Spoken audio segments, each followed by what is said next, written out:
मागील 10 दिवसांपासून पावसानं दडी मारली आहे. यामुळे शेतकऱ्यांची चिंता वाढली आहे. अशातच प्रसिद्ध हवामान अभ्यासक पंजाबराव डक यांनी एक नवीन अंदाज वर्तवलाय.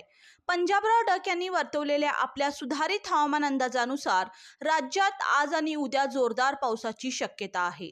पंजाबराव डक यांनी दिलेल्या माहितीनुसार आज 29 जून आणि उद्या 30 जून 2024 ला राज्यातील उत्तर महाराष्ट्र, दक्षिण महाराष्ट्र, कोकण, मराठवाडा, पश्चिम विदर्भ, पूर्व विदर्भ या भागात जोरदार पावसाची शक्यता आहे.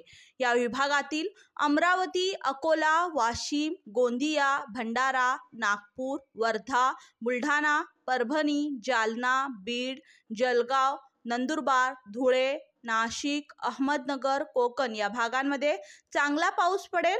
उर्वरित राज्यात देखील पावसाची शक्यता आहे. मात्र पावसाचा जोर हा कमी राहणार आहे, असे देखील पंजाबराव डक यांनी सांगितलं.